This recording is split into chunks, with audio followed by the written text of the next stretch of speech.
we are again. Conversation trending on here. It is Eagle's Outlook, where we talk politics and current affairs.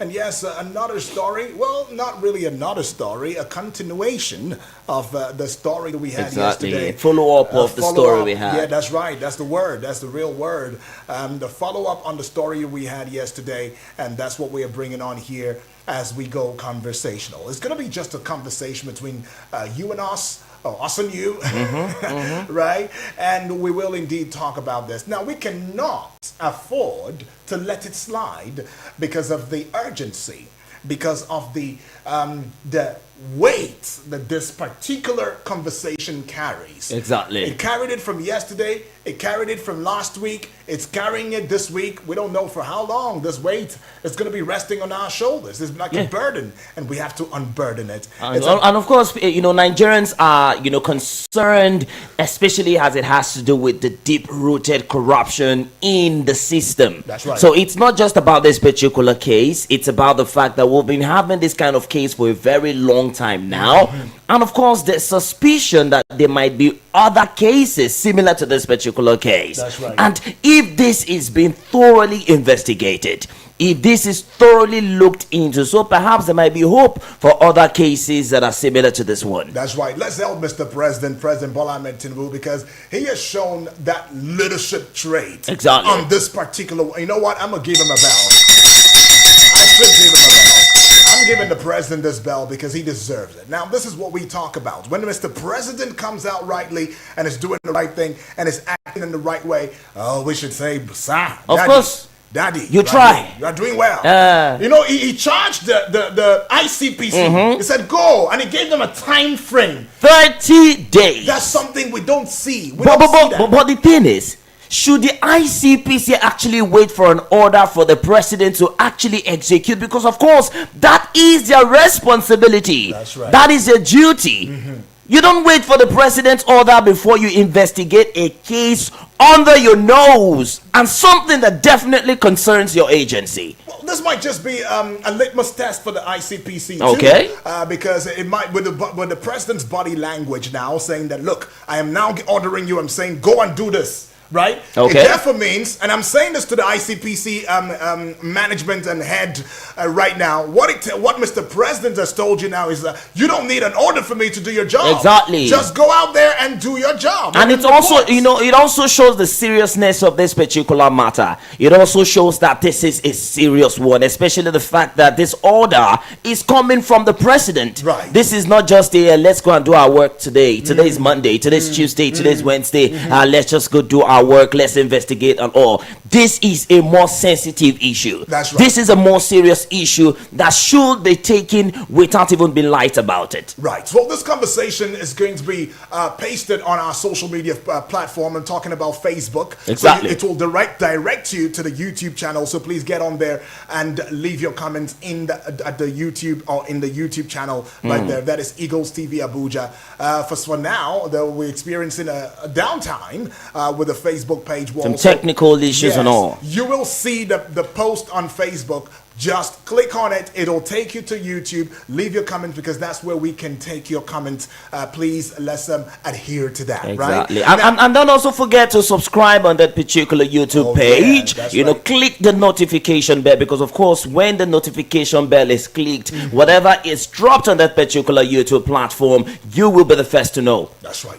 Talking about being the first to know, let us also firstly introduce ourselves. My name is Uduak Daniel. And of course, my name is Omotola Adeleke. Ghost Agency, real money. Who put 1.3 billion naira in the budget? Who did that? Who did it? Of course, we don't know yet. The 1.3 billion naira PFIPC budget controversy. Tinubu is ordering ICPC probe as Senate steps back. The Senate said we're taking a step backwards now. But then Mr. President is ordering as the GCFR, Grand Commander of the Federal Republic of Nigeria. It says, ICPC, I'm giving you 30 days. I need you to go and do a job for me.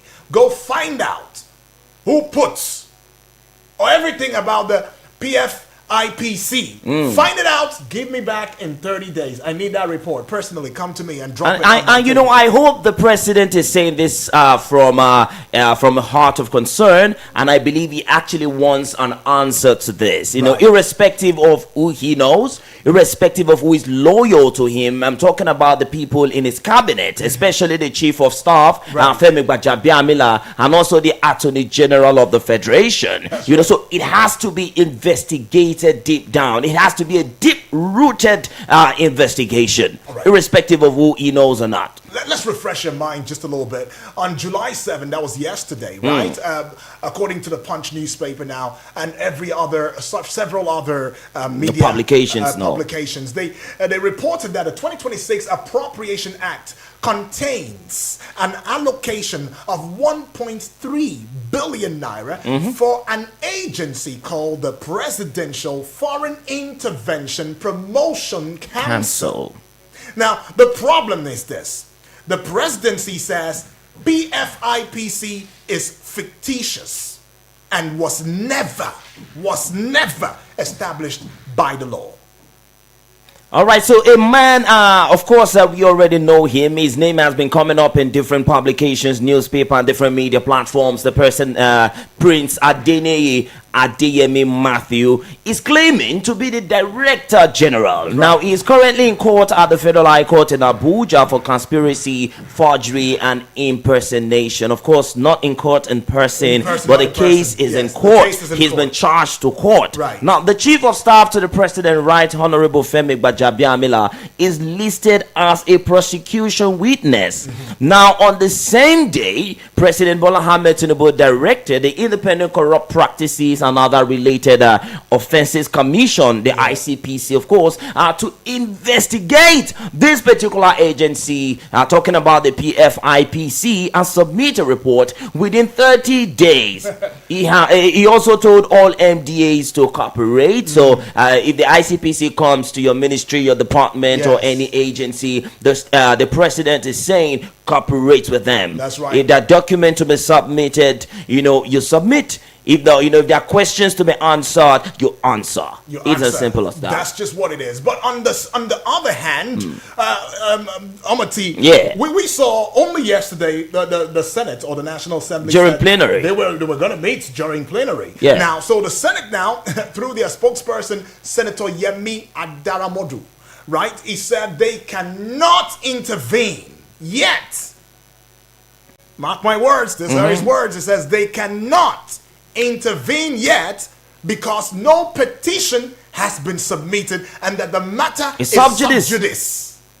Of course, the matter is sub judice, and now that the president has directed that if an investigation should go on, especially to be submitted in the next 30 days, I believe for now it's a good step in the right direction. Well, it is a good. You know what? I should ring a bell.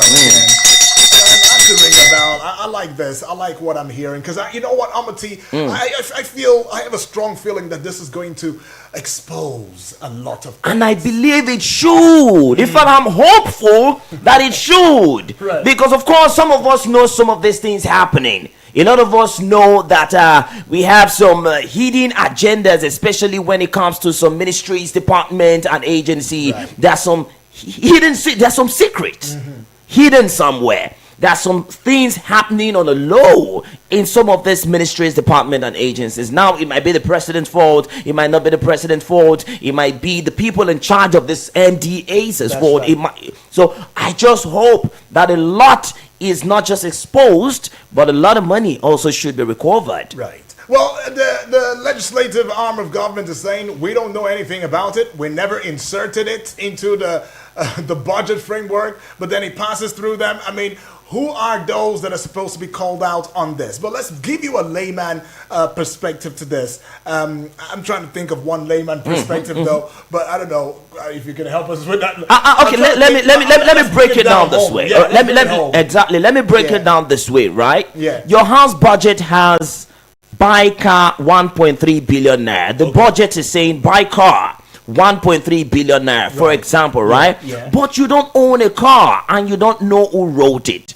Now your father, the head of the house, has called the police to investigate. It's almost as simple as that. That's just what it is. The police in this case will be the ICPC. The ICPC the now. father, I think, should be the president. Yeah, saying, "Come and investigate." Who wrote by car inside the family's budget? Who wrote it down? We want to know. And it's also pertinent that you know that Adeyemi spoke with Martins Otse, the activist, VDM, spoke with him on WhatsApp call, yesterday. And he promised the very dark man that he is coming to Abuja and is definitely going to hand himself over to the DSS or a panel set up by the president. Right. So he gets to answer questions and authenticate his appointment as the Director General of the PFIPC. And it's also important that we also know that he also mentioned that he was detained 23 days when he went to try to confirm his appointment. On that particular day, he was detained. And within the day he was in custody was when the budget was passed. So he wasn't even present when the budget was passed. He was in detention. That's according to Adeyemi now. According to him, right? That he was in detention and that he has document. In fact, I was going through some of this news and all that. One popular activist, also called Bola Ahmed, also said he has seen, he was privy to see the document, and that the document are authentic. Very authentic. According to Bakare. Now, Adeyemi is also saying his documents are authentic with the signature of the Chief of Staff, Femi Gbajabiamila. I mean, he said it was forged.